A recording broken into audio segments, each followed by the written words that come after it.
지금부터 이태종 선생님께 삼배 드리겠습니다. 먼저 헌화하시겠습니다.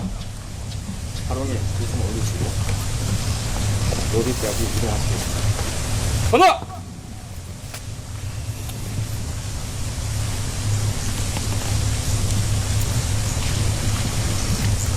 끝까지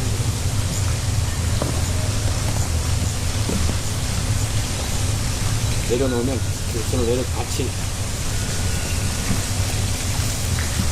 리본을 내만지시고 이거 드시겠습니다. 뒤로 3번을 마시고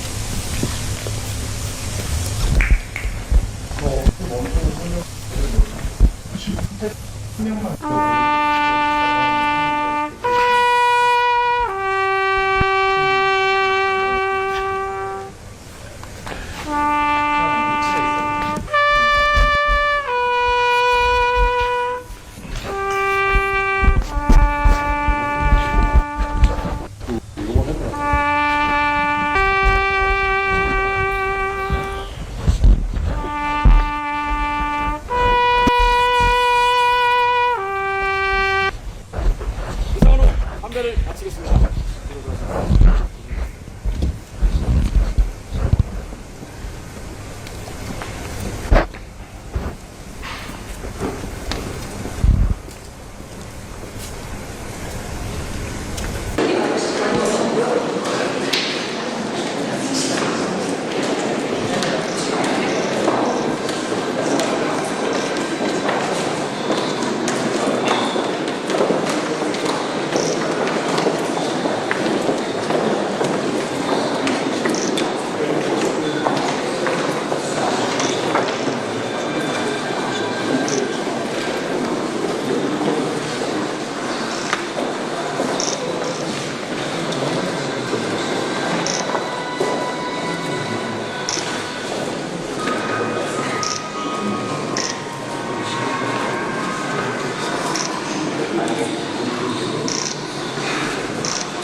선생님께서 선생님께서 어떻게 의사가 되셨는지를 설명해 드리려고 하는데요.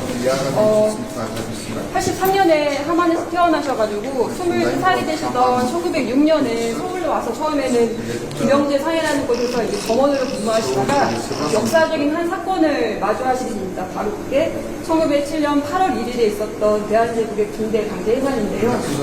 잘 아시다시피 1905년에 일제가 우리나라의 외교권을 강제로 강탈하자 일산의 계약의 부당함을 알리기 위해서 광무왕제가 헤이그의 특사를 파견하세요.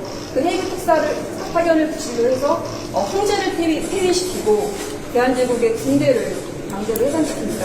그 당시 대한제국 군대 병력이 한 10,000명, 남대문 일대에 있었던 한 1,200명의 대한제국군이 일본군과 상대로 3시간 동안 교전을 벌이게 되고 한 70명이 돌아가시고 2명이 해준 선생님과 함께 참여하면서 의사로 공부를 시작합니다. 여기가 남대문이고 여기가 세브란스 병원인데 굉장히 인접해 있고요. 이 세브란스 병원이 지금 어디냐면 그 서울역 건너편에 연세대 세브란스 연대 빌딩 거기 위치해 있는 여기 4년 동안 의사로서 공부를 하시게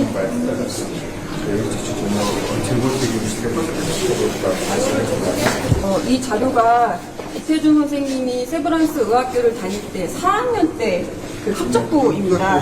성명 이태준, 그 다음에 원적, 경남, 함안, 그리고 이 학교에 입학한 날짜가 1907년 10월 1일, 졸업 날짜는 1911년 6월 2일이라고 되어 있는데 실제는 6월 11일 날 졸업을 하셨다고 해요. 보니까 세브란스 학생들이 배워야 되는 교과목이 한 30개 정도 되더라고요. 그중에 4학년 때 배우셨던 과목이 4개인데 점수를 좀 살펴보니까 피부과 점수가 가장 높더라고요. 여기 하단에 보면은 평균 점수라고 해서 70점이 있습니다. 이게 굉장히 중요하거든요. 왜냐하면은 세브란스가 학점 관리를 굉장히 꼼꼼하게 해서 점수가 기다리면 졸업을 안 시켰다고 해요. 그래서 70점이다. 70점이 넘어야 졸업이 됐는데 선생님께서는 졸업 자격을 얻고 세브란스 의학교 2회를 졸업하셨습니다. 저는 졸업장이고요. 선생님의 졸업장은 아니고요. 여기 어비신이라고 쓴 게 이 세브란스 교장 선생님 에디슨 박사의 이름입니다. 이쪽으로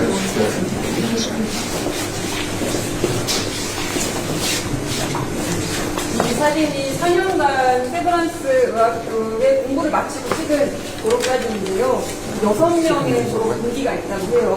그중에서 이태준 선생님은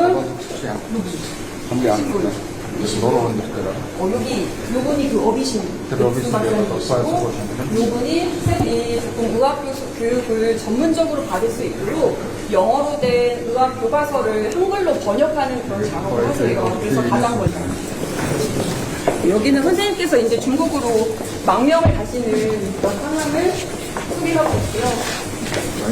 그래서 남경을 거쳐서 몽골로 가시게 되는 그런 과정이고 이쪽에 보시면 선생님이 독립운동 과정에서 멘토로 삼았던 또 동료로 삼았던 필수 세브란스 의학교 1회 선생님 멘토셨던 안성호 그리고 김규식 선생님과는 굉장히 특별한 인연이 있어요. 1914년에 몽골을 같이 갔을 뿐만 아니라 김규식 선생님께서 여동생을 소개시켜 주십니다. 그래서 여동생하고 이태준 선생님하고 결혼을 하세요. 네, 그래가지고 특별한 가족이 되는 사촌 여동생과 이태준 선생님이 1918년에 결혼을 하세요. 그런 인연이 있고요. 지금 보시는 이 지도는 이태준 선생님이 어떻게 몽골까지 가게 됐는가를 저희가 지도를 표현해봤습니다. 함안에서 태어나셔서 서울에 가셔서 의학 공부를 하시고 남경을 거쳐서 1914년에 몽골로 가시게 되죠. 1914년에 또 무슨 이유가 있어요. 왜냐하면 러일 전쟁 10년이 되는 때였고 러시아가 일본군에 패배했기 때문에 분명히 이 1914년에 러시아가 다시 한번 일본과 전쟁을 벌일 것이다. 그때 우리가 독립군을 길러가지고 준비하고 있다가 일본하고 싸울 때 같이 싸워서 독립을 쟁취하자. 독립전쟁 준비론이 그 당시 만주와 연해주의 독립운동가들에게 매우 공감을 얻고 있었습니다. 그래서 아마 김규식 선생이나 이태준 선생님도 그 독립군 기지 대척에 대한 그런 공감대가 있었고요.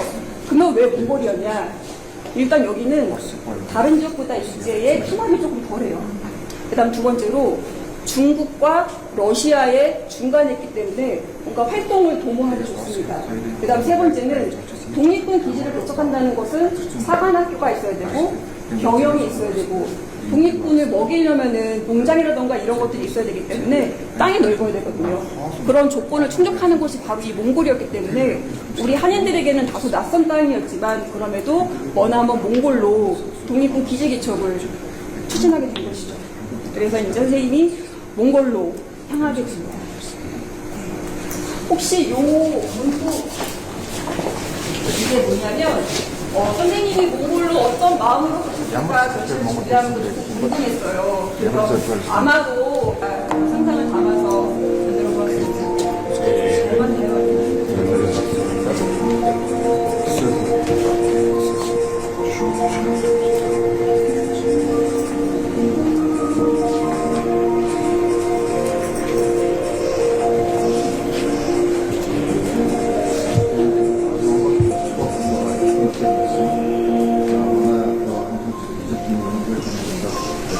여기는 한국과 몽골에서 이태준 선생님의 선양 사업이 어떻게 진행되었는지를 소개하고 있는 코너인데요. 네, 우리나라에서의 선양 사업, 몽골에서의 선양 사업입니다. 이 가운데 진열점에는 이 관련된 카드를 전시하고 있습니다. 이태준 선생님은 1990년에 건국훈장 애국장을 받으셨고요.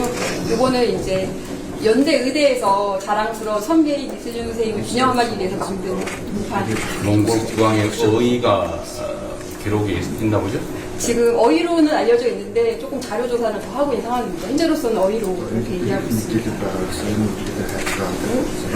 이거는 이태준 선생님이 아마 이거는 우리나라 정부에서 나왔죠. 애국장이고요. 원본은 하만에 있습니다.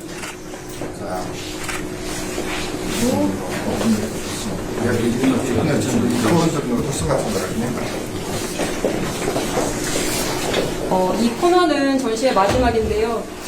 정부에서는 훈장을 주시고 포상을 하지만 저희 국민들은 드릴 게 없잖아요. 근데 이 전시 준비하면서 이태준 선생님 사진이 단 하나였어요. 그리고 그 사진을 가지고 이렇게 그림을 그리시고 있는데 AI의 도움을 또 받아보자. 우리 국민들이 선생님께 멋진 졸업 사진을 하나 선물해드리면 좋겠다 그런 생각을 좀 하게 됐습니다. 그래서 이런 졸업 사진을 좀 만들어 봤고요. 여기를 찾으시는 관람객들이 선생님께 좀 감사 편지를 드리면은 우리 국민이 드리는 좀 선물이지 않을까 싶어서 마지막 코너로 이 코너를 준비해 보았습니다.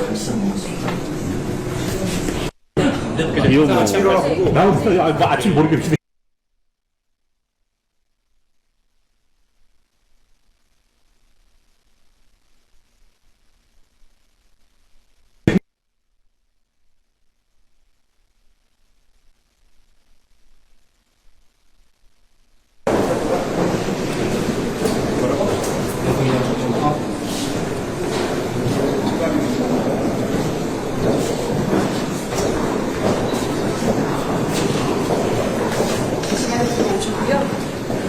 의사이면서 독립운동가인 대한 이태준 선생님의 자료와 사진을 전시하고 있는 전시관입니다. 지금 보시는 것이 이 전시관의 첫 번째 전시물입니다. 혹시 전 세계에 이태준 기념관이 몇 개나 있는지 알고 계실까요? 두 곳이거든요.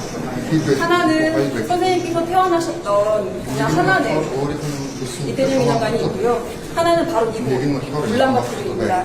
근데 이 흉상 역시도 두 거리예요. 하만에는 이태준 기념관이 선생님 수 100주년을 맞이해서 전시관을 새로 조성하면서 이 흉상도 함께 만들었는데 저희가 이제 몽골 울란바토르의 전시관을 만들면서 태어나신 곳과 돌아가신 곳에 같은 모습의 전시물을 좀 두고 여기를 보시는 관객들이 처음 선생님께 인사를 드렸으면 좋겠다 그런 마음을 담아서 1호 전시물로 흉상을 맞습니다.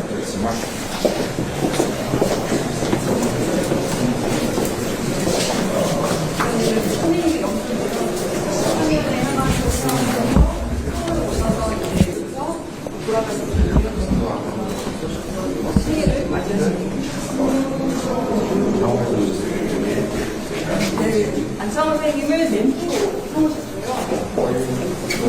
이 어떻게 어떻게 몽골까지 가게 됐는가를 저희가 지도를 표현해 봤습니다. 함원에서 태어나셔서 서울에 가셔서 의학 공부를 하시고 남경을 거쳐서 1914년에 몽골로 가시게 되죠. 선생님께서 몽골로 가시게 된 것은 독립군 기지 개척을 위해서 가셨거든요. 그러면은 왜 1914년이고 왜 하필이면 몽골이었을까? 1914년 때부터 이유가 있어요. 왜냐면 러일 전쟁이 10년이 되는 때였고 러시아가 일본군에 패배했기 때문에 분명히 이 1914년에 러시아가 다시 한번 일본과 전쟁을 벌일 것이다. 그때 우리가 독립군을 길러가지고 준비하고 있다가 일본하고 싸울 때 같이 싸워서 독립을 쟁취하자. 독립전쟁 준비론이 그 당시 만주와 연해주의 독립운동가들에게 매우 공감을 얻고 있었습니다. 그래서 아마 김규식 선생이나 이태준 선생님도 그 독립군 기지 개척에 대한 그런 공감대가 있었고요. 그러면 왜 몽골이었냐? 일단 여기는 다른 지역보다 일제의 탄압이 조금 덜해요. 그 다음 두 번째로 중국과 러시아에 중간했기 때문에 뭔가 활동을 도모하기 좋습니다. 그 다음 세 번째는 독립군 기지를 개척한다는 것은 사관학교가 있어야 되고 병영이 있어야 되고 독립군을 먹이려면은 농장이라던가 이런 것들이 있어야 되기 때문에 땅이 넓어야 되거든요. 그런 조건을 충족하는 것이 바로 이 몽골이었기 때문에 우리 한인들에게는 다소 낯선 땅이었지만 그럼에도 머나먼 몽골로 독립군 기지 개척을 추진하게 된 것이죠. 그래서 이제 선생님이 몽골로 향하게 됩니다.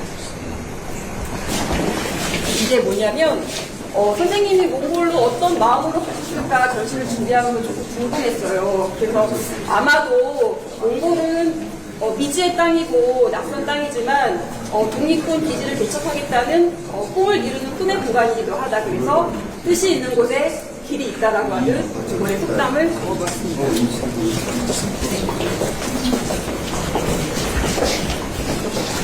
그렇지만 국내에서 오기로 한 자금이 조달되지 못하면서 결국 독립군 기지 개척은 무산이 되고 선생님께서는 이제 세브란스 의학교에서 배웠던 그 의학 기술을 가지고 이 공의의학이라고 하는 병원을 차리시게 돼요. 이 지도는 선생님께서 몽골로 망명하셨을 당시의 지도인데요. 조금 더 조사가 필요하긴 하겠지만 여기가 이제 보그드칸이라고 하는 혼재가 살고 있는 혼재 궁궐이었고요. 여기가 외국인 거주지, 러시아 영사관이 있었던 외국인 거주지였다고 하는데 아마 정황상 이쪽에서 그 동의입을 열고 많은 몽골인들이 치료하지 않았을까 생각이 듭니다. 선생님이 몽골에 오셨을 때 한 70% 정도의 몽골 사람은 전염병을 앓고 있었다고 해요. 근데 때마침 그때 근대 의학이 그 세균학 연구가 활발하게 되면서 병의 어떤 백신의 개발이라던가 치료제 개발 상용화가 상당히 활성화되던 그런 시점이었고 몽골인이 앓고 있던 그 병의 약도 이미 상용화가 되었기 때문에 많은 몽골인들이 치료할 수 있다고 합니다. 그 분으로 이태준 선생님은 이제 몽고, 훈, 일등, 몽고 황제에게 일등 훈장을 받게 되고 그것이 독립신문에 소개가 됩니다. 그래서 몽골 활굴에게 우리 몽골의 고륜에 있는 이태준이 그 훈장을 받았고 몽골 주민에게는 그 병을 너무 잘 고쳤어요. 열애불이라고 그 별명이 붙었다고 합니다. 아까 보셨던 비서 바로 이건데요. 그 전까지 이제 한국에서는 독립신문을 통해서 이태준 선생님이 몽골 황제에게 훈장을 받았다는 사실을 알았는데 이 자료가 발견이 된 거예요. 이 자료가 1999년 4월에 몽골 국립문서보관소에서 그 몽골 국립대학인 가툭수를 하는 교수님께서 이 자료를 발견하십니다. 그리고 주한 몽골 대사관에 그 사실을 알려주시게 되면서 이 자료를 통해서 소개가 됐는데요.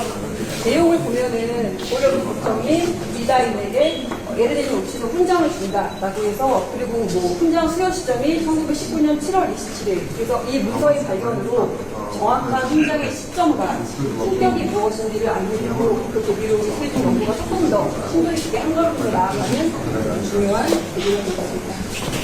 이렇게 몽골에서 몽골 사람들에게 신뢰를 받고 사랑을 받았기 때문에 이곳에서 독립운동도 전개될 수 있었는데요. 내재인 김규식 선생님이 1919년에 파리강화 회의에 갈 때 여비를 지원한다던가 그 이외에 많은 독립운동가들이 이 독립인국을 찾았을 때 숙소가 되기도 하고 여비를 지원하기도 하고 많은 독립운동 지원 활동을 하시게 됩니다. 만나가지고 이제 의협단에 가입하면서 내가 지금 폭탄 제조 기술자가 필요하다라고 이렇게 고민을 토로하니까 내 운전사가 그 헝가리 출신 포로인데 그 사람이 그런 기술이 있으니 내가 당신께 그 마자르를 소개시켜 주겠다 약속을 하고 그 고르고 돌아가시다가 그 이후에 있는 많은 폭탄을 마자르가 다 제조를 하게 됩니다. Oni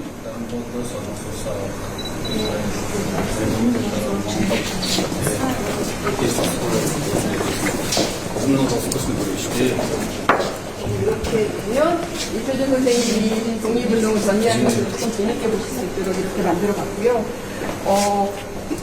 몽골로 오는, 울란바토르로 오는 많은 독립운동가들의 여비라던가 숙박을 지원할 뿐만 아니라 실제로 대한민국 임시정부의 재정 지원도 하십니다. 그래가지고 임시정부가 감사의 의미를 담아서 가마의원, 이대양, 은 10원 이렇게 표시를 드리겠습니다. 이태준 선생님이 후파 대안이거든요. 그래서 아마 1910년대 후반부터는 이태준보다는 이대안이라는 이름으로 좀 활동을 하신 것 같습니다. Depois do nosso India,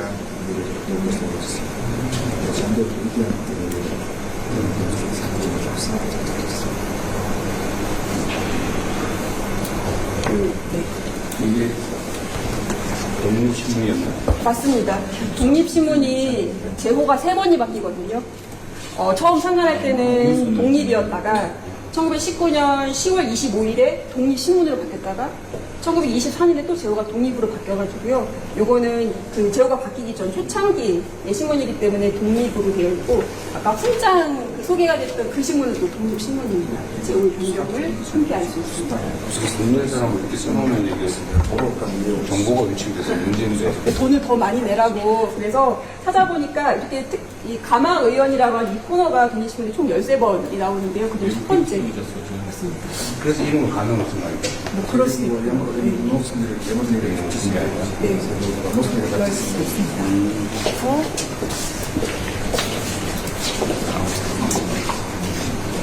그 10전위원을 찾아가서 김영국 동무를 면회하라. 이 김영국도 세브란스 의전 출신이에요. 그래서 이제 후배 의사가 운영하는 그 병원이 거점이 돼서 10전위원에서 독립운동가 도와주고 독립의국을 가고 그런 식으로 독립운동가들을 지원했다고 합니다.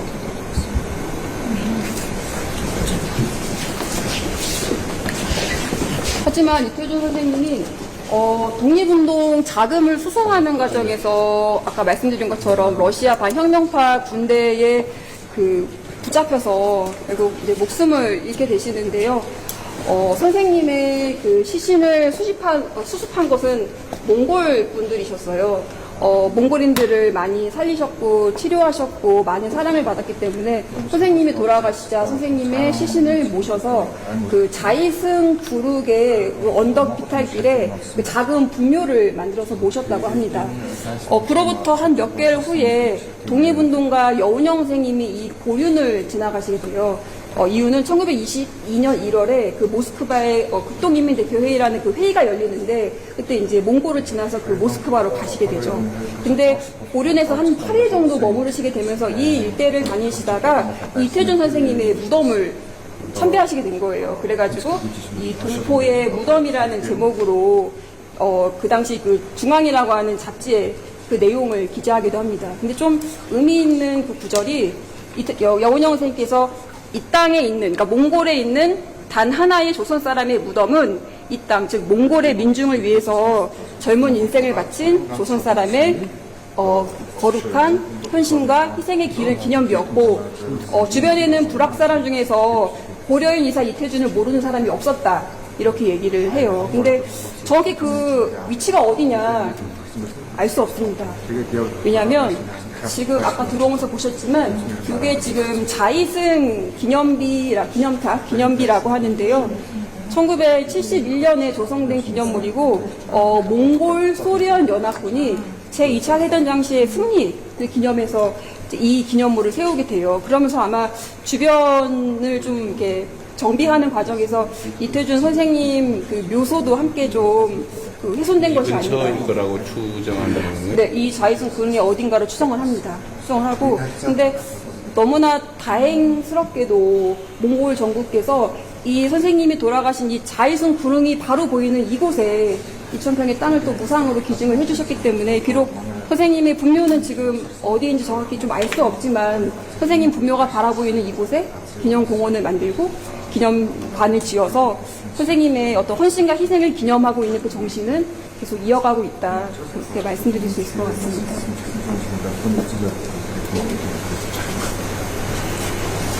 여기에 그 이태준 의료사의 묘가 있었다고 써놓은 거예요? 네, 그렇습니다. 거기 방문하고 나서 그 답사기처럼 쓰신 건데요. 그걸 보고 난 이 여운영 선생님의 소감입니다.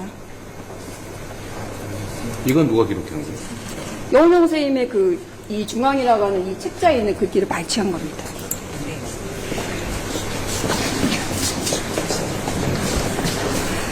그래서 이제 38살의 나이로 너무나 좀 짧게 돌아가시는 게 안타까워서 만약에 그때가 아니라 지금은 사셨으면 어떤 삶을 살았을까 좀 AI 도움 받아서 저희가 좀 영상을 만들어 봤는데요. 국적과 인종은 상관없이 사람을 살렸던 이태준 선생님의 정신은 2029년에 사셨어도 이렇게 사람을 치료하는 일을 하셨을 것이다. 그런 상상을 담아서 만들어 보았습니다.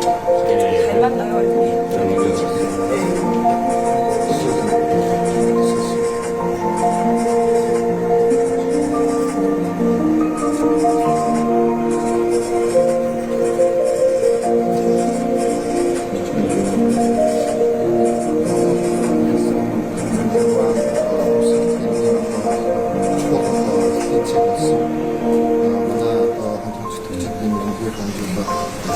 여기는 한국과 몽골에서